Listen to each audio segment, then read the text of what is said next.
here is where the drama starts. Lap 30, 8 laps to go. Sandobi hoping to take advantage of these lapped cars. Poleski dives onto the right side, very aggressive here. This is lap 4. The two Viceroys, Bill Frazier ahead of Matt Poleski. Frazier's off. Frazier hit the grass.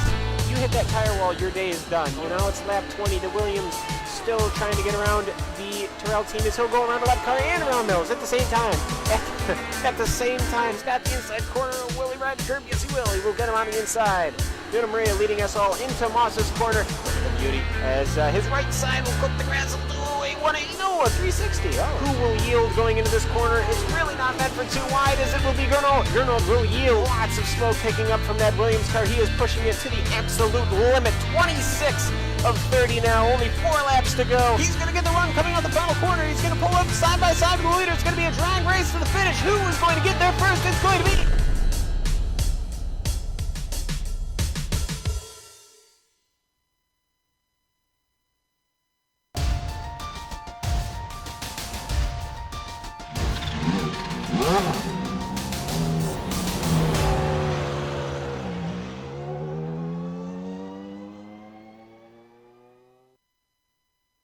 In 1978, Zandvoort hosted the Dutch Grand Prix for Formula One, and Mario Andretti won the race in the Lotus 79 we are about to watch compete today.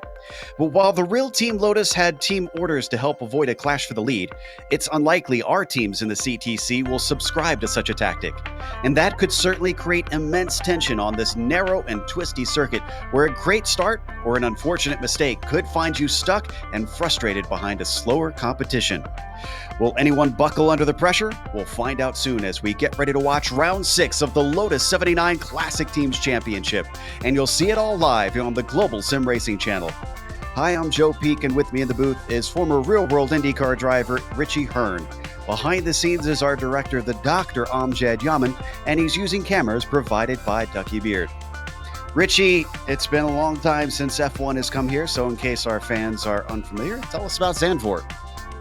Thank you, Joe. And here we are at a classic old school Formula One track for a classic old school Formula One car. We are in Zandvoort. It's not the longest of tracks. It's only 2.6 miles long, 4.2 kilometers, 13 turns. But it is old school in the way that it's very narrow. It's constantly turning. There's really only 2 key passing zones, and that would be in Tarzan, which is turn 1, and possibly into Ons Ertst, which is at the end of the back straightaway, a little tight chicane. Everywhere else, it's kind of turning and twisting up and down, and also there's not very much runoff room to make a mistake. But probably the best way for your viewers to see what it's like is to jump on board that GSRC lap guide.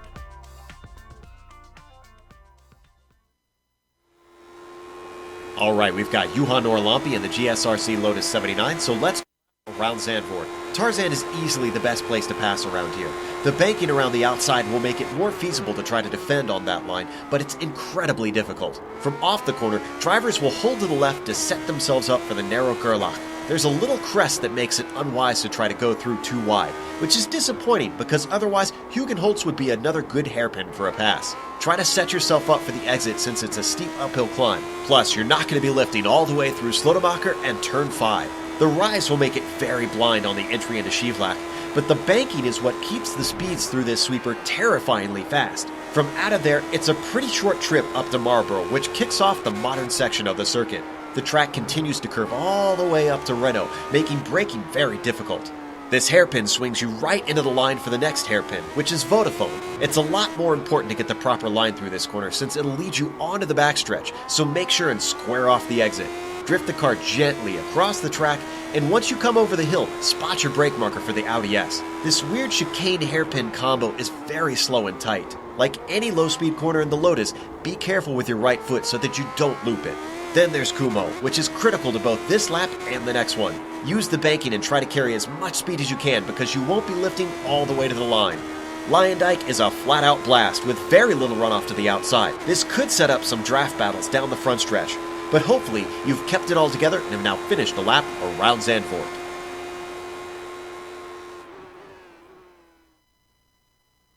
Big thanks to Juha for running that lap for us out there on what is a slightly sunnier day than what we've got here today in Zandvoort. This twisty track should provide some excitement, but the championship has provided its own excitement as we take a look at the points so far. Up at the top, it is Prix leading. He has been pretty dominant, but we're not sure how many races he's going to be making this season. And in fact, I do not see him here today, so he will lose some points from that one. Bycroft, of course, a long ways back at this point. Tommy Unhola getting chased. In fact, the only mover in the top 5 is Pablo Suarez, who pops up into the top 5. Matt Wood back there in 4th has been doing pretty good this season, but didn't have as good of a round last race. So let's take a look at the team's championship. Richie, how are those standing? Well, we got Team Williams, Saudi Arabia Racing Team Williams up in the lead with 139 points. Not too far behind them is Martini Racing Team Lotus, only 17 markers back. And not too far behind is also Equipe Renault Elf and Marlboro Team McLaren, and also Will Cahuson Racing Team. We've got a really tight battle for that 5th spot. A couple of movers there with Lotus moving up 1, Renault Elf moving up 1, Team McLaren moving down 2, and the Will Cahuson Racing Team moving up 1. So this will be interesting to watch as we go through the season. And if you've never watched one of these CTC races, let's give you a quick rundown on today's event. We are now halfway through the season. They do get drop weeks. You can see there, that is because they use the official iRacing points. So since iRacing has 4 drop weeks, they use 4 drop weeks. But that's only for the drivers. Teams get 2.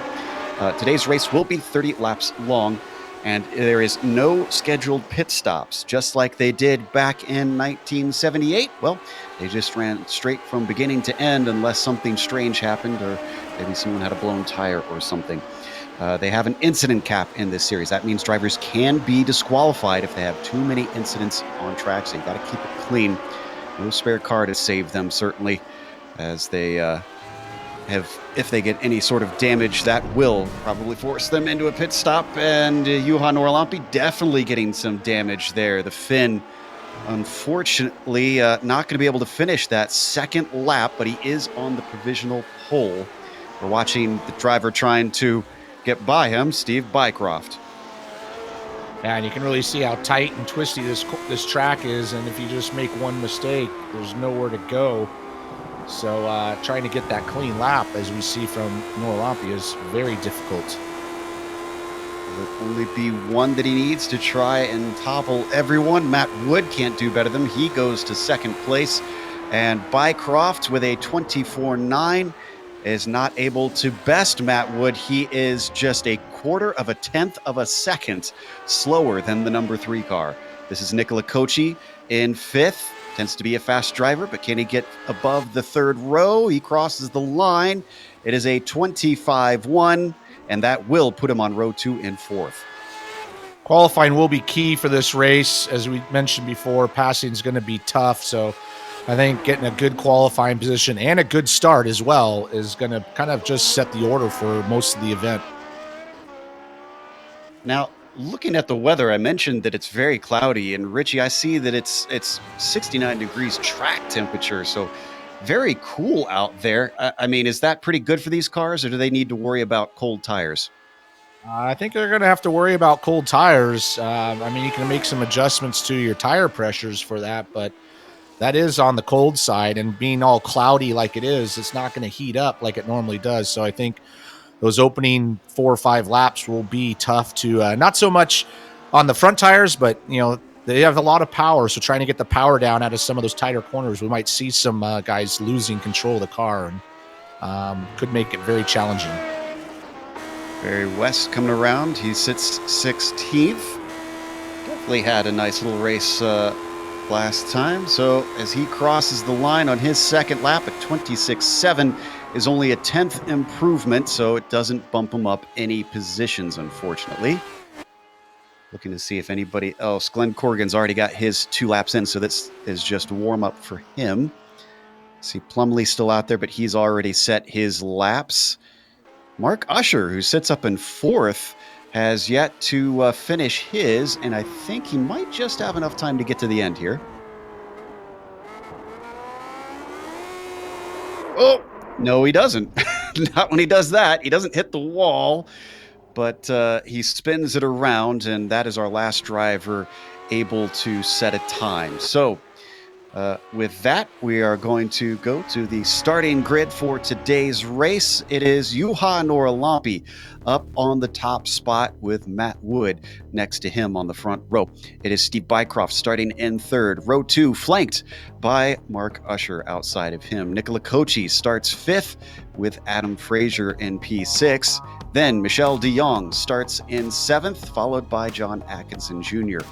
Tommy Mikel Unhola, a little bit disappointing qualifying for him, down in ninth, and John Stevens rounds out your top 10. Starting 11th is going to be Kendrick Taylor, and right next to him will be Keith Herner. Row 7 is going to be Dustin Herder and Daniel Banker. Row 8 will be Pablo Suarez and Barry West. Row 9 will be Robert Plumley and Tony Teolis. And starting 19th will be Glenn Corrigan, and right next to him in 20th will be Robert Simpkins. Francisco Gutierrez 21st with Adnan Dizdarevich in 22nd. Steve Sarles was the last driver to put a time in at 23rd. So Rodrigo Capoletto in at 24th, Derek Rovell 25th, and Roger Proctor 26th will all start at the back of the field due to not setting a time. Cars are all already gridding up here. So you see much what it would have looked like back in 1978. All waiting for that standing start. The only difference is in the background, that final quarter might have looked slightly different. Lyondike is still very, very fast, but not nearly as fast as what it once was on the old circuit. Just a few cars left to try and grid up here, and then everybody's going to be screaming down towards Tarzan. One of those key moments, Richie talked about it, qualifying so important. The start equally as important, and I wouldn't be shocked if we saw a few drivers making some desperate dives down into that right-hand hairpin. Just Glenn Corrigan, John Atkinson, Unhola, Usher, and Norlampi still yet to make their way to the grid for this 30-lap race today here on what is Easter morning over on my side of the world. Many of our European drivers probably have already enjoyed their Easter meal, hopefully. Not too full of ham, I hope, and just left with Unhola and Corrigan to find their way out here. Hopefully don't get any drivers starting in the pit lane. Yeah, really taking a long time to grid up here, so he's cutting it close. And now we've got them out. So as the engines start to rev, the lights come up. Green flag is out here in Zandvoort. Juha Norlampi has a great start. The car in fourth, though, has a horrible start. I believe that's Mark Usher. He falls behind Nicola Kochi down to the first corner, but comes back deep. Kochi gets bumped wide. Well, he gets bumped a second time. He's off into the dirt. More cars behind them running into one another, and one of them even almost goes up and over. That is a messy start into the first corner. And we also had Glenn Corrigan getting bumped around as well. He got knocked back. But it was a messy start, but you can see how they're fighting for those positions so early on because they know it's hard to pass. So what does that do to our top five? Norlampi still your leader, Wood second, Bycroft third. Usher survives to fourth, and Atkinson now finds himself in fifth. And in fact, Usher already pressurizing Bycroft for that podium position to head into the newer infield portion of this circuit. And Norlampi is taking advantage of all the action behind him by setting a quick first lap. Well, they're only halfway through it, and he's got a second gap ahead of the rest of the field. Yeah, he's starting to kind of spread it out a little bit, but we have seen him make some mistakes in practice, so he's not he can make some, he's not I don't know what I'm saying. He's prone to mistakes, I think is what you meant. There you go. Yeah. And I agree. He's not had the best of seasons so far. So we watched them complete the first lap. There's quite a bit of action in the mid-pack coming into Hans Ernst. And they did manage to get through, but a number of passes attempts. Drivers still eager to take advantage of everyone being very close. Let's see up into Tarzan if we get any more drivers trying to get by. This is Kochi working his way back through the field. Keith Herner, the blue machine you see in front of him through Gerlach. And now up into the second hairpin of the course. Very tight through here. Those slow corners that Richie mentioned, and Kochi looking fantastic with a great run. Yeah, Nicola Kochi is our big loser on that first lap. He started 5th. He's running 12th. Now it looks like he's running 11th or 10th at the moment. And he's got some work to make up. Has a little damage on his car. I don't think it's going to affect him, but he definitely has some work to make up.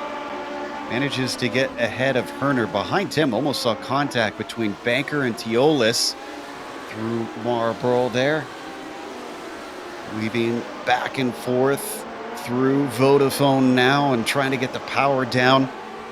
Not missing much up front. All the drivers settling into a rhythm there. This mid-pack is really where the action is. Unfortunately, the straightaways aren't long enough to get really any kind of draft, so any kind of pass is really going to have to be somewhat of a dive bomb, and that can cause some problems, and we saw that at the start.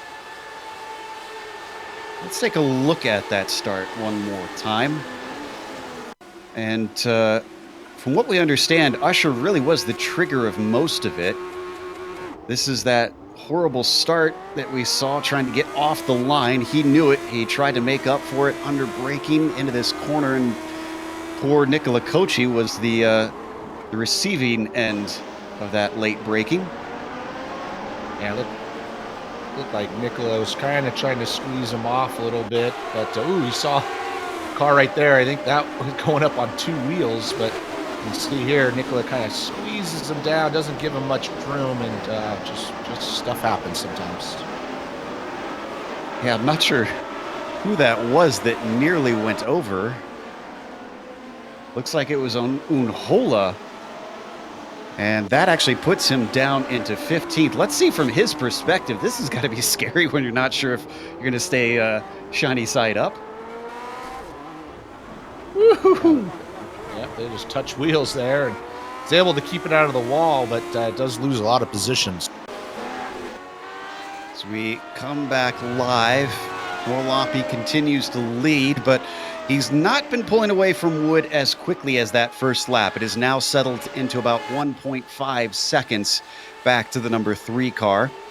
If anything, Woods might be looking in his mirror a little bit more. Steve Bycroft staying within half a second of him and trying to threaten. All those 3 cars in the top, even the 4th car, all within about 0.2 of each other, so they're kind of mirroring each other's lap times. Maybe just kind of waiting to get a little bit of heat in those tires before they really start pushing on each other. We had a pass for 16th place. Barry West making good use of the braking for Tarzan to get by Pablo Suarez. So passing may be tough, but it certainly seems to not prove impossible today. I love that chopper view we had where it just see the cresting hills and winding circuit around here. That's the other thing I like about how this is old school, Richie, is just the elevation change around this place. Yeah, it gives it a lot of character. It's just not a cookie cutter track. And I really like it a lot. But unfortunately, being old school, it's a lot narrow modern tracks. It's like only 2 lanes wide instead of 3 or 4. So that's really what makes it tough to pass. So we watch this group of cars. We're riding on board with Plumley giving chase on Dizderevich in 19th. Up ahead of them, Robert Simpkins was under threat for a moment, but he's pulled away slightly now as they come to the final corners into Lyondike. This is one of those critical moments. Is that last corner flat out in these cars? I think it's pretty close. It's kind of a breathe off the throttle there because the car does tend to understeer on that second part, but it's almost flat out. Got a great battle here with... go ahead. Yeah, I think you noticed the same thing. Barry West passed Teolis. That's the second position in 2 laps that he's gotten in that same corner. Barry West clearly trying to do everything he can to move up this field. Ironically, that puts him back or 1 position up from where he started, rather, into 15th now. He's gridded 16th. Oh, we got a wreck here. We got Kendrick Taylor for 9th. Got run into the back of, I think Dustin Harriger ran into the back of him. And Kochi was right behind them. and just got caught up into it. You can see right here, I think that's Hereder just runs right into the back of him. And unfortunately, Kochi is just an innocent victim. Yeah, picked the wrong side, it looked like. Let's watch from Dustin's perspective. So the gray clouds certainly matching Kochi's mood today, I'm sure. The DH driver, fortunately, riding a little too close to the American up into Marlboro. And all three cars find themselves off course. So as we come back live, that, I believe, promotes Keith Herner up a few spots. Now into 9th. That's nice for him, but he's got a long ways up to the next car, which is Michel de Jong, 3.5 seconds up the road. Lampe starting to open it up a tiny bit. He's 1.7 seconds now up on second place. He's just got to keep it clean. He's going to get into some lap traffic, though, as this track, like I said earlier, is not very long. And I think that's going to be a little challenging, as narrow as we. Good news for him is that the last car running right now, Roger Proctor, is coming across the start-finish line. So he's still got a few more laps of clean air to try and make good on this pace. He's up to now to 1.8 seconds. Clearly turning up the wick now that he's into his rhythm. You can see second place Wood on screen, still being chased by Bycroft. We've got a battle back in 13th between Teolis, Suarez, and Simpkins. Yeah, there's a little bit of a train here going on. We have about 6 cars working on the back of Tony Teolis, so he has some heat on him. Once Barry West got by him, he's able to pull away, but Tony's got a lot of work to do to hold off this hungry group. One of them is Pablo Suarez, like we talked about. He's 5th in points, so he definitely needs to make up some ground here to keep that top 5 position. And worth pointing out, no split today, so this isn't worth as many points as a typical race for the strength of field races they do on these Sundays. So this is going to hurt for Suarez for sure. It could wind up being a drop week depending on how he performs. Coming out of Hugen Holtz, up the hill through Slotemacher, into this very, very fast right-hander of Shevlock, one of those leftovers of the original course. Just incredibly swift right-hander with a lot of banking. No one able to do anything in this battle. Everybody stuck just a little too far apart for any sort of attack right now. Oh, Tony's spinning out, almost spun out in front of that group of cars. Loses one spot. Does he lose 2? This is Simpkins behind him. He's going to have to go the long way around into Ernst. He's brave on the brakes. Can he get it woed up? Nicely done by the number 22. Teolis, 2 spots lost, and that slots him into 15th. Yeah, I think he's definitely feeling the heat, and it's not over yet, as now he has, looks like Adnan was right behind him, putting the heat on him. There's that wheel spin you warned about. That was costly, and he's already feeling more pressure from Dizderevich, who goes around the outside. And can he make it stick? He's still a little bit side by side. Now it looks like Teolis is going to slot into line. Something about the braking on that number 21 car is certainly not looking as good as those around him. God, it's like I said earlier, it's not over for them. For him, he's got Robert Plunley behind him and Glenn Corrigan coming up, and also Steve Sarlis. So this is a pretty hefty battle for that 15th spot. Coming onto the new circuit here. Gets a lot more tight and twisty. Could maybe try a sneak attack, Plumley, down here into the first hairpin, but nope, he's just going to wait patiently in the tire tracks of the number 21. Maybe see if we get another error out of Teolis through this corner, which caused it last time. Nice and smooth. He's learned his lesson. And maybe he's finally stopped the bleeding here at P16. Norlampi still opening up that gap to Matt Wood. He's now 2.5 seconds, 2.6 seconds up. So easily just doing his own thing. Matt Wood has got a serious battle on his hands. Steve Bycroft is not letting him get away. It almost looks like Wood, if anything, is starting to lose pace the way he's both dropping off of Juha and falling into the clutches of Bycroft. It was nearly a second between Wood and Steve, but now that the number 4 car has got himself underneath him, he's certainly seeing if he can maybe find some way past that Ferrari up ahead. Come through Vodafone. This has been one of the popular places to try and set something up, but that half-second gap staying where it is, Steve's going to have to settle for that for now. I think he's running a little bit more in his rear mirrors than what's in front of him, and it's just naturally slowing him down. So it's very tough to do. You just got to just look forward and not worry about the guy behind you, but that's easier said than done. I was just going to say, if you can tell me how to do that, that would make my racing that much better. They come onto the front stretch, and is this a lapped car they're going by? Yeah, that's Roger Proctor just getting out of the way, letting them through. Up into Tarzan.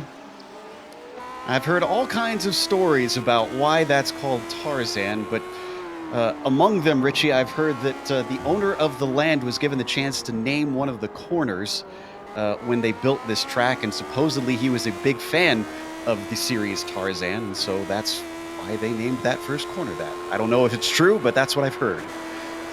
Well, that would make perfect sense, I guess.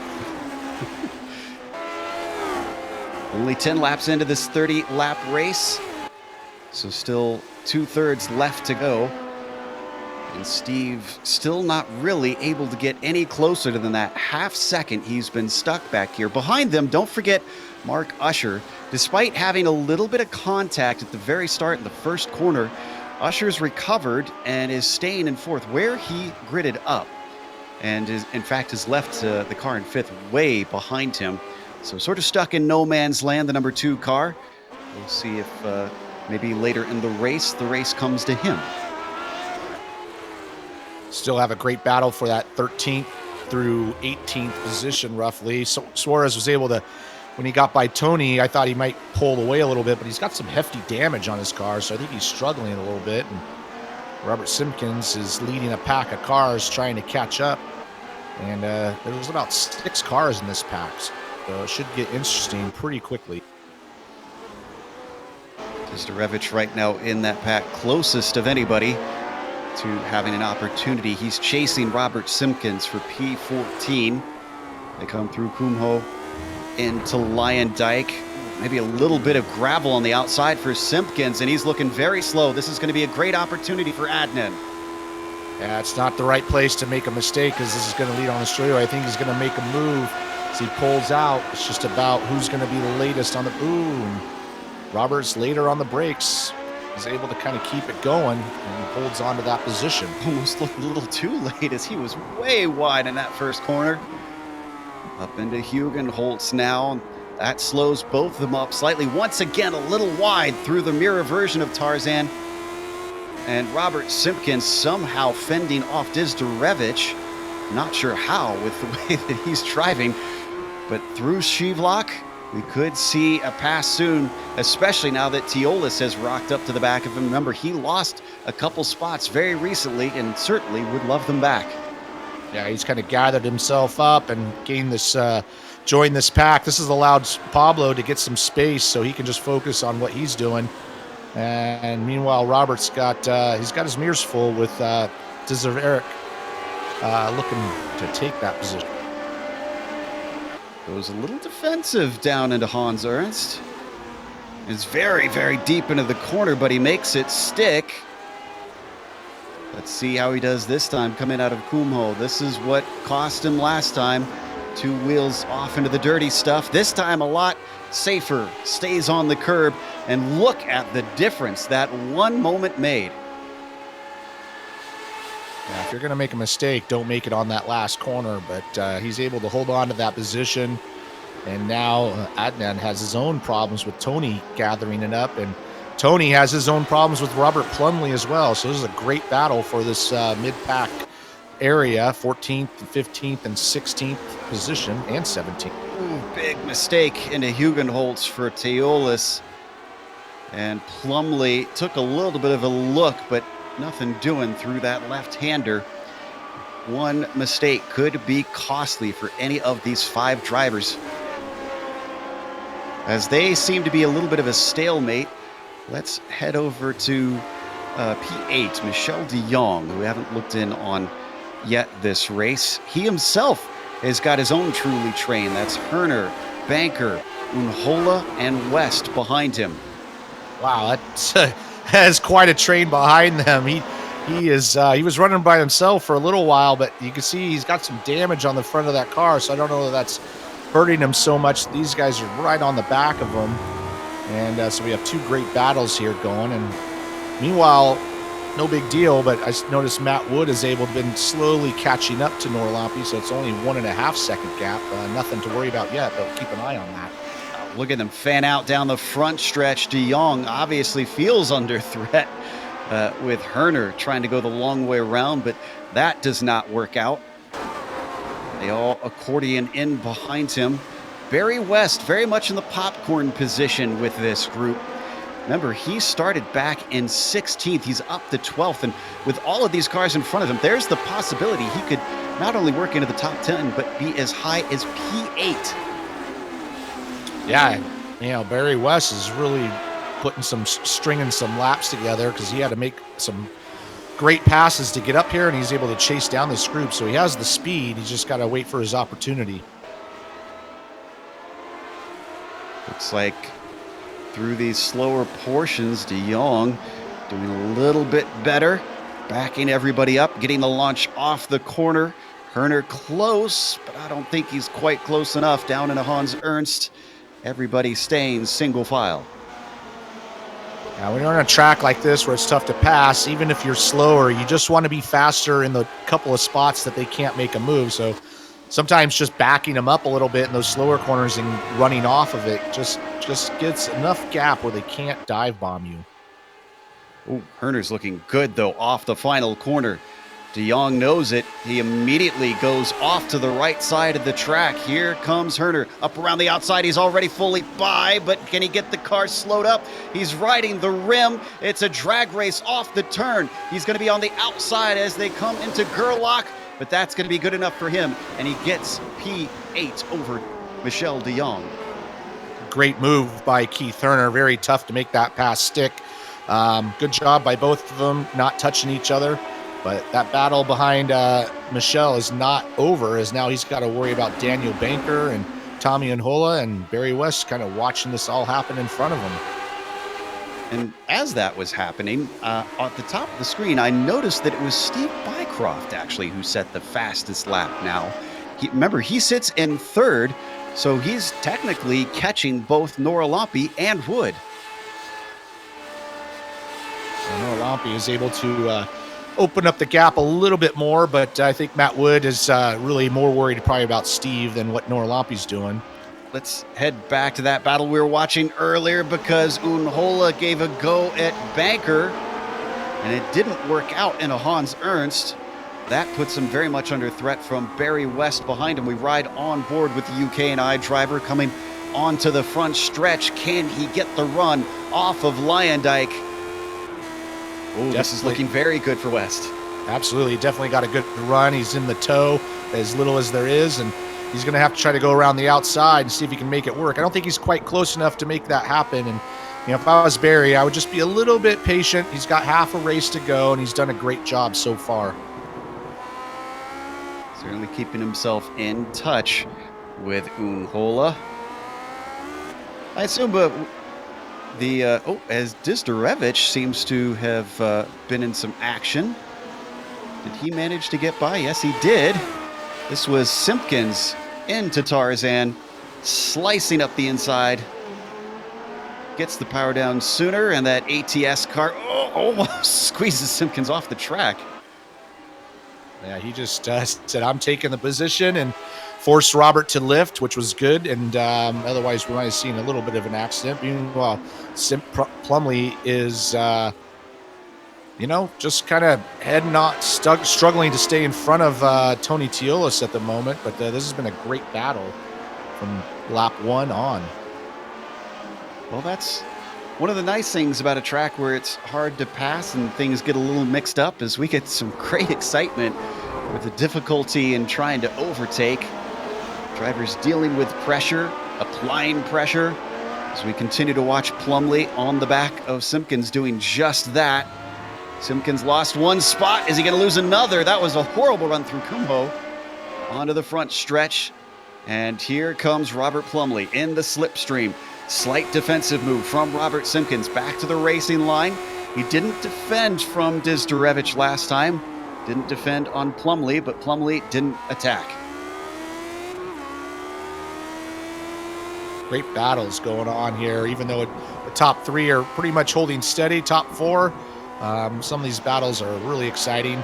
Daniel Banker's got a mirror full of Tommy Unhola, who's got Barry West behind him. Interesting note from our director: when we were riding on board with Plumlee, he hit his limiter, his rev limiter on the straight. So I guess he didn't quite get the gearing right. Yeah, I mean, it's sometimes tough if you don't practice in the draft and stuff. Yep, right on his screen, you see in that crazy battle. Yeah, he almost had a go at Simpkins there. We didn't quite see it on screen, but he nearly had it. Instead, we've switched up to the number 5 car. This is Tommy Unhola in a big battle, nearly getting into the back of Banker. Yeah, it looks like Tommy's getting a little impatient and starting to press his luck a little bit. Unfortunately, that certainly hurt his run onto the front stretch, keeping Banker safe, giving Barry West a little bit of a peek down to the inside of Tarzan. Doesn't quite make a serious attempt, though. We're already past halfway into this race. Your leader, if you're just joining us, is Juha Norlampi. He's been fluctuating back and forth with a gap back to second place to Matt Wood. That's been going between 3 seconds and 1.5 seconds. Wood himself has been stretching back and forth to third place. Steve Bycroft as well. Mark Usher. Oh, got an issue with Plumlee on the screen. What happened here? Oh, this was that tire spin. Hugenholtz this time causing it. Up through Gerlach here. The number 14 car looking to try and capitalize on the driver in front of him, getting a little too greedy. Nice save, keeping that out of the Armco, though.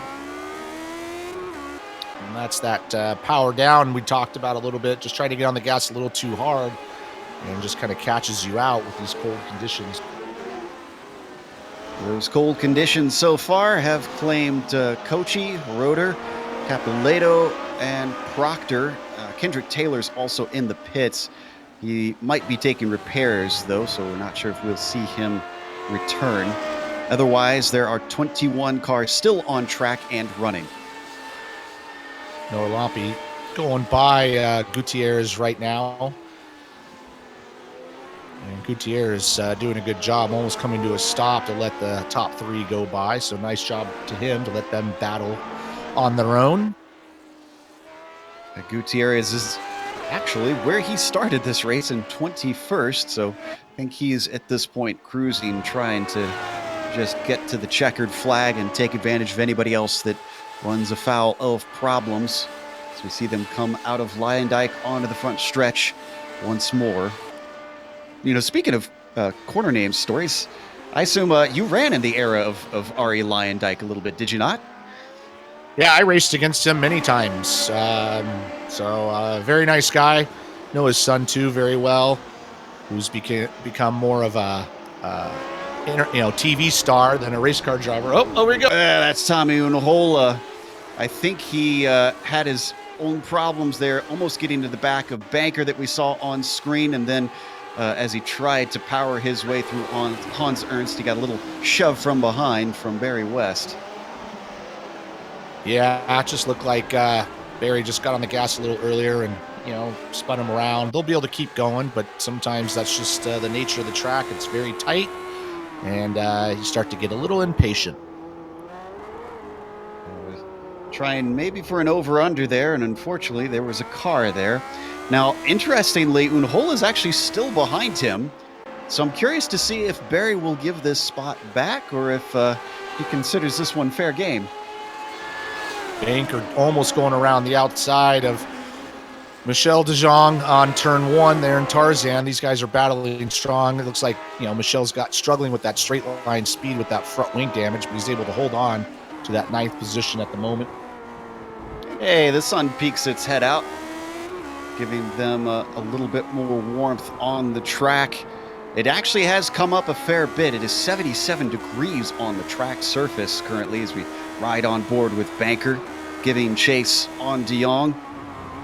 But you can see up above just how many clouds there are right now. So we've found one of the very few holes in the sky as it slowly starts to fade away once more. Onto the front stretch, though. Banker trying not to fade away from De Jong, and De Jong finds himself spinning into Lyondike.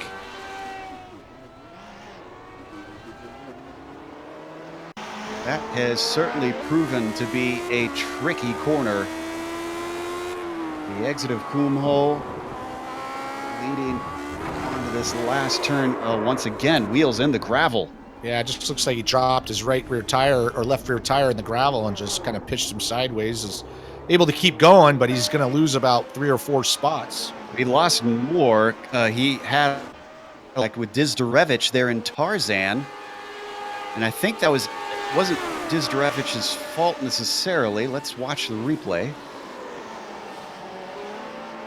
Now Mitchell just slides out and just catches the front tire. I just think that Michel was just kind of hanging on a little bit, and Adnan was just happened to be there. Yeah, gave him space. He's well wide, tries to cut in. The Benelux driver, unfortunately, exactly where he wants to be. That promotes Dizdarevich to 13th. Hopefully he didn't get too much damage from that contact. This is our leader, though. Juha Norlampi continuing to control the race. It is staying just about where it was a while ago at this point. 2.7, 2.8 seconds back to Matt Wood. You just saw there, though, on the screen, he saw him drop some wheels, so he's definitely not taking it easy. He is pushing. He's not just cruising around. He's doing a good job. He's going to have to be careful. He can throw it away real easily here. Still has 10 laps to go here in round 6. Matt Wood in the Ferrari giving chase and lost a bit of time in that section. It was 2.8 not long ago. It's now 3.1.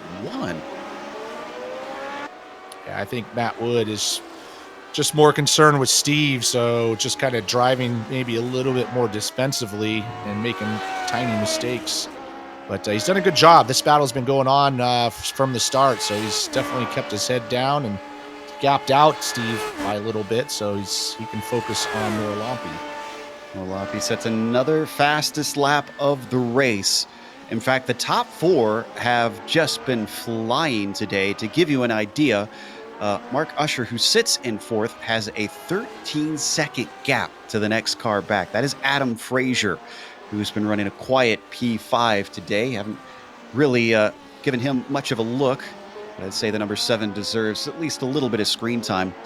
And then even then, those 2 drivers certainly aren't slow because, or 3 drivers, I should say. Frazier, Atkinson, and Stevens are in 5th, 6th, and 7th. And Keith Herner, 22 seconds behind them. The next real battle on the track is really between Banker, West, and Unhola. They're not quite close enough, but they are definitely pushing hard. I'm watching them slide around. And Barry's trying really hard to get up to crack into that 9th spot. And Unhola is trying to get back up to Barry after that contact they had earlier.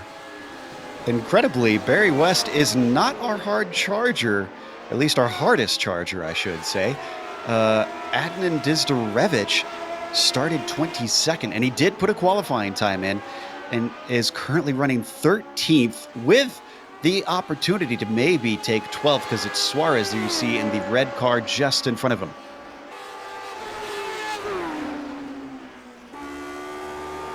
And Dizdarevich is hustling. You saw that car bobble a little bit through Sheevlock. Classic Formula One cars on a classic Formula One track, but could that be modern Formula One cars again soon? There has been chatter with the popularity of Max Verstappen of bringing the Dutch Grand Prix back, and one of the tracks that, of course, has been mentioned is potentially here at Zandvoort. Yeah, if they ever get a track into Holland, there won't be anybody else in Holland except at the track with the popularity of Max. It'd be pretty cool, pretty exciting.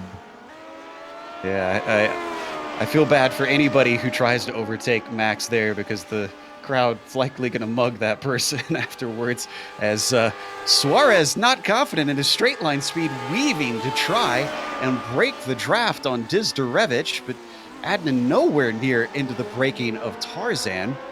I'm not sure why Suarez already trying so hard to get him out of his draft. Well, I think when we watched that on board earlier with Suarez, you could see the damage on his rear wing, so he's probably noticing that he doesn't have the top speed, so he's going to be worried about that. Climbing up the hill into Sheave Lock. And looking much smoother this time for Adnan. Last lap, had to catch it. Coming through the swift right-hander. Baker's spinning out. Baker's spinning out in front of Barry West. Keeps it, but he loses both the spots to West and Unhola. Just kind of felt the pressure a little bit. And you can see he's just gonna lose the rear end as we come up to this next section. And there it goes. And fortunately, those two were able to get around. Well, let's stay on this replay. Yeah. This unfortunately went south for Barry West as he got run into by, I think that was Unhola, who and that was the same spot that Barry got into the back of him. So I don't know if that was by accident or just a replay or a repay, but Unhola finally goes off even after this. I'm not sure that Tommy's the kind of driver to try and race that way, but regardless, this is the second time that Tommy Unhola has sent four wheels off the ground in this race and is still running. So, I spoke too soon. He had another incident just now. Yeah, this car is pretty wrecked. It doesn't look like it's driving straight. I think he's going to go ahead and take a tow, get out of the way. But that was just a very busy lap for Tommy. Yep, you're right. He is going to take it into pit lane. This is up into Hugenholtz. You're going to see, is that actually West behind him right now? And, well, that weaving, I would hope, is due to damage. Yeah, okay. So he wasn't trying to intentionally block off Barry West there. Just the car was so out of sorts. They've had an interesting race by far. Barry West continues on, though he does have some damage, but he does able to continue on. And he's in 10th place, but Bankert might actually be glad that he made that mistake, because he was set away from all that action, and that puts him back in 9th. So he basically just moved himself out of the way of the drama and eventually gained it all back, mostly by sheer luck. But my father always said, I'd rather be lucky than good. It all pays the same. Now Barry has to worry about Pablo Suarez and Dizderevich. How do you say his name again? Dizderevich is my guess, but I haven't been corrected. There you go. I don't want to say it wrong there. So Dizderevich. I'll just call him Adnan. There you go. Call him Dizzy. There you go. Sorry, Adnan. Now, I want to check on P2 because Steve Bycroft has once again regained ground on Matt Wood. Now, they have been dealing with traffic, so I'm not sure if that has played a part in this, but whatever the case, the number 4 car has been creeping forward on the number 3. They've only got 5 laps to go. We haven't seen, I don't think, any passes for the podium spots ever since the start, Richie. So if they're going to do anything, they really got to make something happen soon. Yeah, top 4 is pretty much run that way the whole race. But, if you're watching Matt Wood like we are, he's starting to make some little mistakes here and there, and Steve's start closing in. So I'm watching Matt. He's just sliding around a little bit more, and it's really giving Steve some hope to maybe grab that second position before we get to the end of this. Probably licking his chops there in the number 4 car. Sweet, right on board, looking back at the Hoosier. It's a fairly good run onto the front stretch. Not sure if this is going to gain him much in terms of draft. But as they break for Tarzan, it's going to stay just about at 0.7 of a second. Oh, back in the 11th spot, we got Pablo and Adnan just really fighting it out. Pablo's struggling to stay in front, and I think we're going to see a move coming fairly soon before we get to the end. Barry's able to stay just enough in front of him, but this battle has been going on for a while. Right now, I think Barry West is Dizderevich's biggest fan. He would love to see these two start to tangle with each other to give him a little bit more of a buffer for these final few laps of the race. No attack down into Hans Ernst for Adnan for now.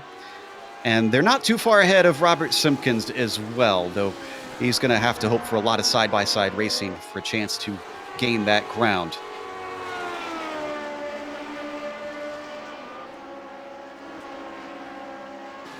So as they cross the line one more time, yet more weaving from Suarez. And as they break for turn 1, Dizderevich gets within a single car length of him. It stretches back out as they accelerate away. This is getting tantalizingly close for the number 24.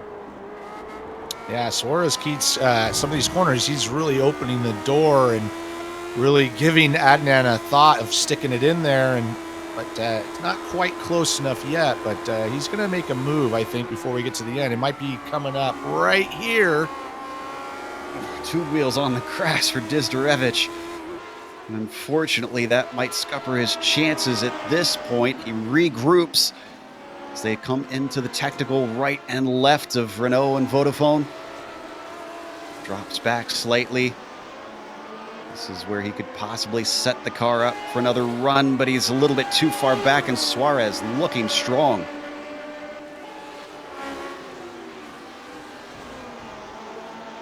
Back there, close to being lapped, as our leaders are less than a quarter of a lap behind them.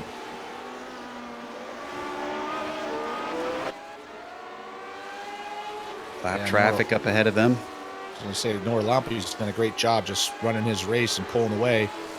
As you watch these two go around that lap car. Riding on board with Matt Wood. Seeing how he deals with the traffic. The number 20 just stays off the racing line. Brakes a little bit early for him and lets him through, but Steve Bycroft, unfortunately, not getting the same advantage. Oh, he didn't get the break that Matt Wood got, and Steve had to really lock up those front tires. Now he gets out of the way, and that might have killed that battle with only 2 laps to go. Traffic giveth and traffic taketh. So let's jump back to Adnan now, as he is ever closer on the back of Suarez. But Suarez also starting to gain bit by bit on Barry West as well. Whoa, especially when West makes mistakes like that, but all 3 cars out of shape into Vodafone, so nobody able to take advantage of that. All 3 cars drifting it into that corner, and Barry's starting to feel a little heat, and that's really backing him up to that battle with Suarez and Adnan. We're going to get the white flag here in a moment, just behind these drivers as they come up to the front stretch. And Suarez leaving Adnan behind slightly this time, trying to catch Barry West.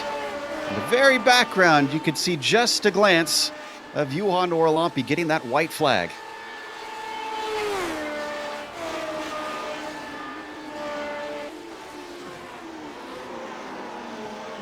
Oh, and Plumley and Teolis in a little bit of a fight for position. This is for 14th. Ooh, Plumley didn't give him any room to make a second shot at that. These guys are battling. Teolis has had some battles going on. Ooh. Yep, he was getting blue flags. Matt Wood is coming through, and Wood himself obviously can't be held up too much here. So that is unfortunately going to not give Plumley any more opportunities to try and fight with Teolis, it looks like.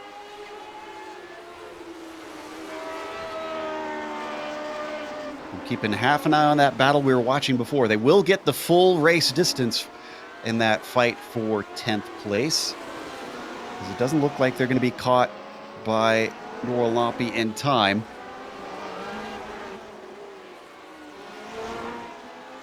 There you see the fast Finn has been controlling this entire race. The Preacher weaves it through Kumho. One more corner to go. On to the pit straights. The number 1 car is going to finish P1 today with a victory for Juha Norlampi. Wood fends off Steve Bycroft, half a second between them at the line for second and third. Closest battle left on the track is still between West, Suarez, and Dizdarevich.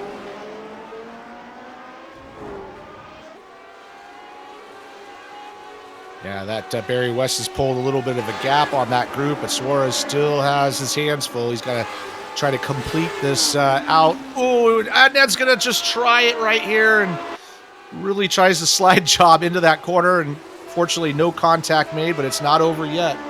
Desperation starting to show for the number 24 car. This would be a boon for Barry West if those two start coming together. Once again, a late dive from Dizdarevich. And unfortunately, that gives him a horrible run down exactly where he needs it. 3 cars spread apart, break their way into Hans Ernst. As long as West doesn't put a foot wrong, he's got this top 10 sealed up. Out of the final corner, a little bit of a bobble from West, but don't think it's going to hurt him too much. Onto the main straight. The number 11 car gets 10th place. Suarez finishes 11th, and Dizdarevich in 12th. A nice little fight all the way to the line. That's going to take us to break, though, here on the Global SimRacing Channel. We'll come back with the official results as well as driver interviews. And if you stick around on screen, you're going to see all the upcoming races here on the GSRC.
welcome back to Circuit Zandvoort here in the Netherlands. It was a very exciting race, at least in the mid-pack for many positions, but for the lead, it was a little bit more calm, maybe with some undertones of pressure. Juha Norlampi never managed to lose that lead and finished first after starting first. Wood similarly started second, finished second, and Bycroft started third, finished third. Mark Usher almost lost out in the very first corner with a horrible start off the line, but still kept his fourth place. Frazier finishes with the top five, and John Atkinson, a quiet race to bring him to P6. John Stevens as well finishes seventh behind them. Then it's a long gap back to Keith Herner in eighth place. From there is where it really started to bring some great battles, and Daniel Banker managing a ninth place ahead of the driver who definitely showed us a lot of fun on track, from 16th on the grid to 10th for Barry West. Suarez was trying to catch him during the last stages, but has to settle for 11th.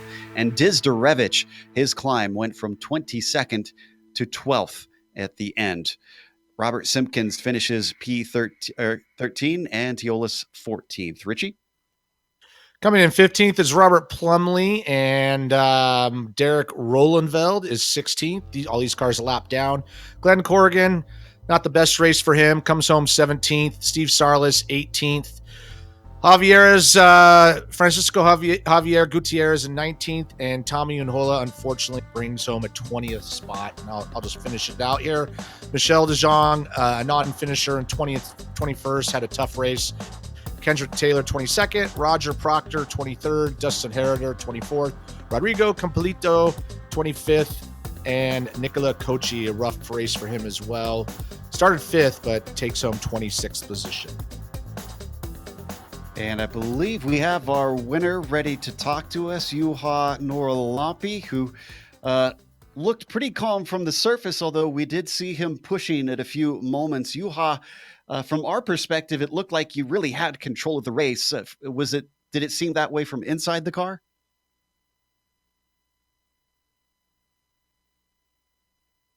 Oh, I think the preacher unfortunately didn't get his mic hooked up. Juha, you got a copy?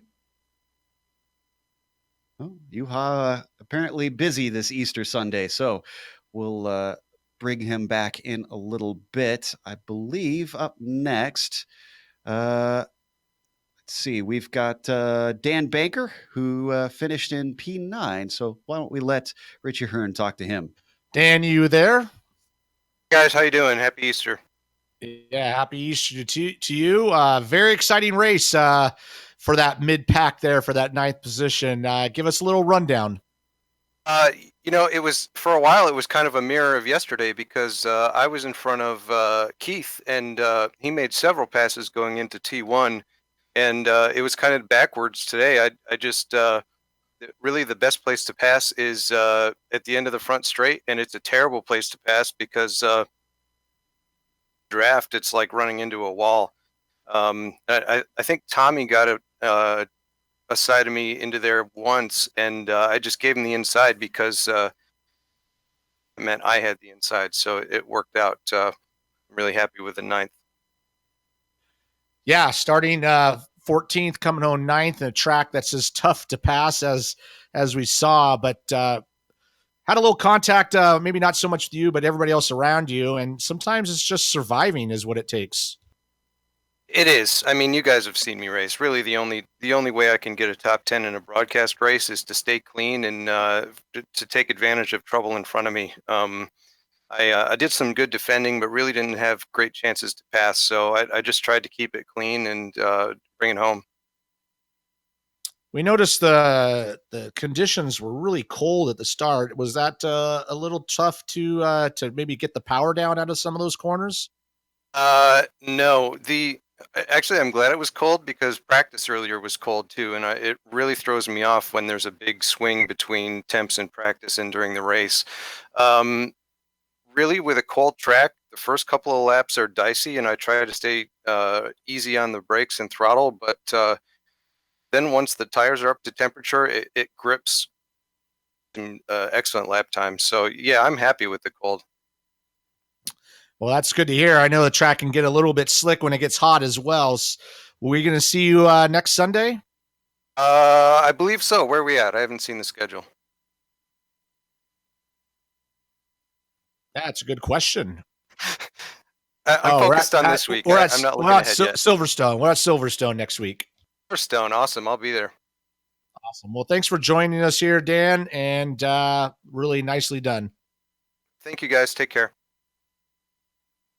And it sounds like the preacher's got his mic set up now. So let's bring Juha Norlampi back in. Juha, same question that I asked before. It looked like you had things under control from the outside, but did it feel like that from inside the car? Hi, Joe. Yes, it was all in control. Yes. Thanks. Obviously, this is Easter Sunday, a little bit later in the day for you in Finland. Did you do anything special to celebrate the holiday?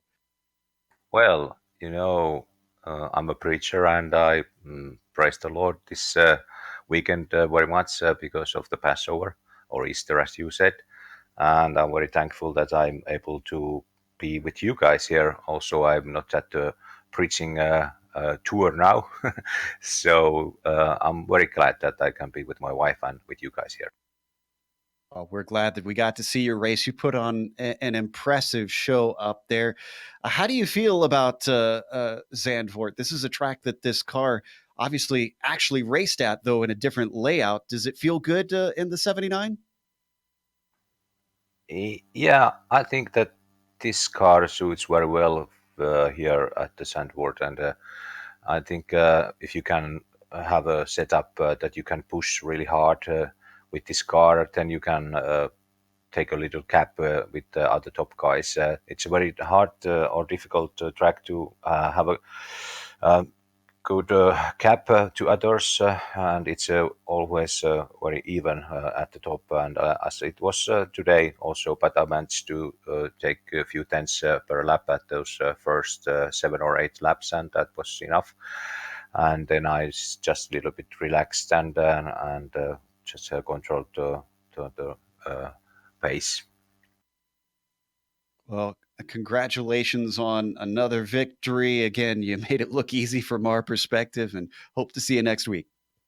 Yeah, thank you, and happy Passover, and God bless you all. Bye-bye. That was Juha Norlampi, winner today. Up next, I believe Richie's going to be talking to Tommy Unhola, who had quite a few adventures today. Yes, Tommy, quite a few adventures out there. Started 9th. It was a little messy at the start, and man, it was really exciting. We watched a lot of your action out there. Oh yeah, it was. That was not so bad, but then I got hit. Maybe I could have given a bit more pace, but I think he didn't know I was there, and car flew on the gravel, and it was broken after that. So it was really hard race, and I lost some top speed. And I actually was thinking I might have a bit too much swing anyway, so it was really hard to pass after that. And well, it resulted good battles, and it was kind of fun. So it was not so bad race until there was, I think Barry hit me in behind and drove away, and then a few laps later, I actually got confused. Was it Barry or was it Michel, other car in front of me?